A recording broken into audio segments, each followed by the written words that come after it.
Good evening, everyone. This is Dr. Serge. So let's talk about really a hard topic, actually, cancer. I wanted to briefly talk about cancer tonight. As we can see on this graph, these different charts, the rate of cancer, as we may all know, have been increasing the last 50, 60 years. More and more people are suffering from cancer. I'm pretty certain that you know somebody who passed from cancer, who had dealt with cancer in the past. So as a matter of fact, one out of two people are gonna pass from cancer today.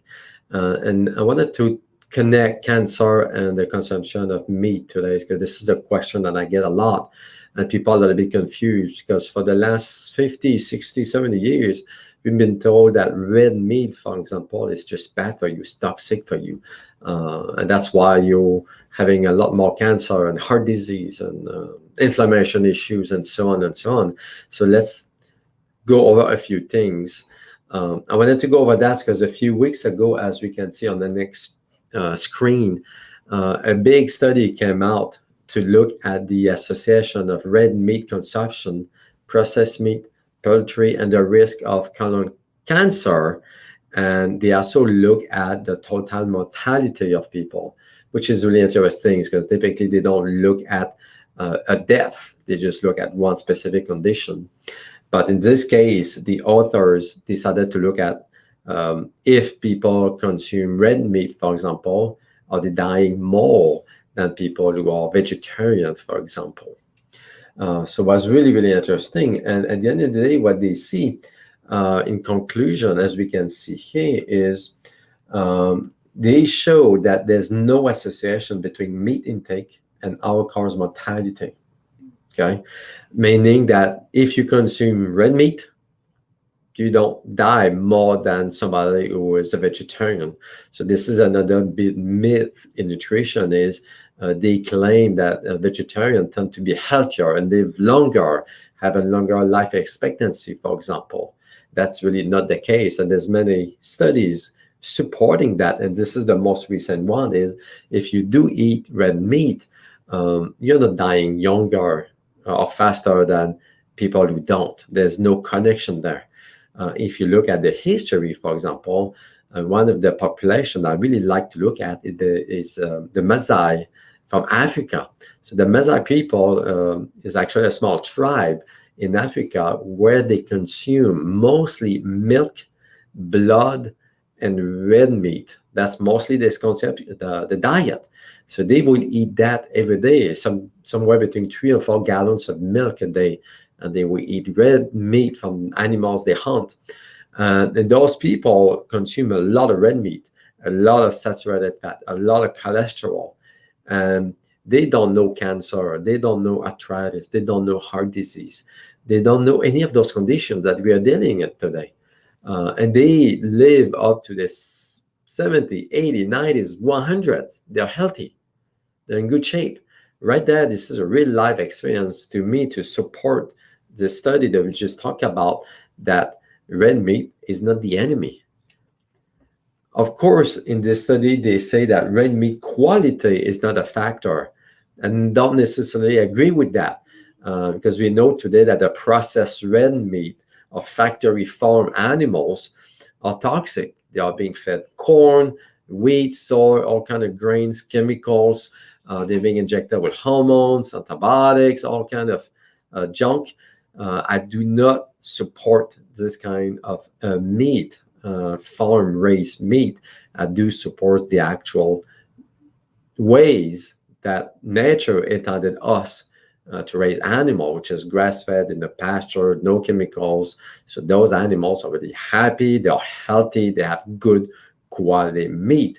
And some people actually would say that red meat from those animals is a superfood because it contains a lot of nutrition, the B vitamins, some vitamin C, all those different minerals, vitamin A, vitamin K, E, and so on and so on. If red meat was really an issue, we should see a direct connection between red meat connection and the increased risk of cancer, heart disease, and so on. On this graph, we can see that In red, the graph at the top, the consumption of red meat has been decreasing for the last 40, 50 years. On the other side, in yellow, we can see an increase in poultry, chicken consumption. Pork in blue has been more or less the same, and turkey in green has been increasing as well. So the really interesting thing to me is we've been seeing an increase of heart cancer, heart disease, autoimmune disease, osteoporosis, Alzheimer's, diabetes, despite a reduction of red meat consumption. So that's another piece of evidence to support that red meat is not a fighting driver of this. We could maybe suggest that the consumption of chicken could be a contributing factor of those conditions. There's some doctors that I heard and listened to saying that, proposing this hypothesis may be possible because we know that most of the chicken we eat today is factory farm. They are fed all kinds of junk, all kinds of chemicals, antibiotics, and corn, and so on and so on. So, of course, if you eat those types of meat, it's bad for your health. It can actually cause and contribute to cancer.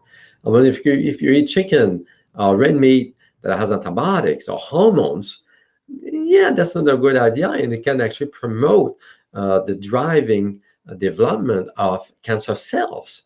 So it's not a good idea, of course. But when you look at the connection of the actual red meat with cancer, there's no connection. No really studies have ever been done looking at chicken or white meat and cancer, like in the same way that this study has been done. So it would be really interesting to see if this graph that we see here suggests that maybe chicken consumption is an issue if you eat the actual farm-raised chicken. I do believe there's maybe a connection if, of course, you eat that kind of meat because it can contribute to disease in general. So I'm not a fan at all for you guys to consume meat that is not organic, grass-fed, pasture-raised, and so on. And it has to be good quality meat.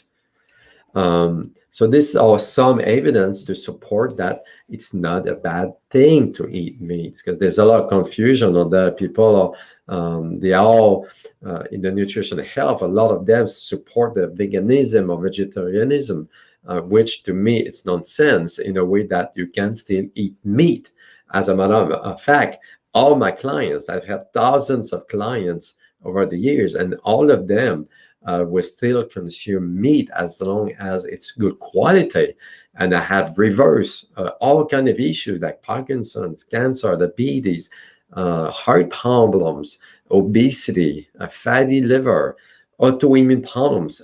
All of these conditions disappear on a paleo kind of diet or meat-based diet. So right there, to me, this is clinical evidence to support to those people and to me and my fellow colleagues who use similar diets that we can still enjoy a burger or a steak as long as good quality and stay healthy. So thank you for watching tonight. If you have any question, please, you can leave me a comment or shoot me an email. Thank you for watching.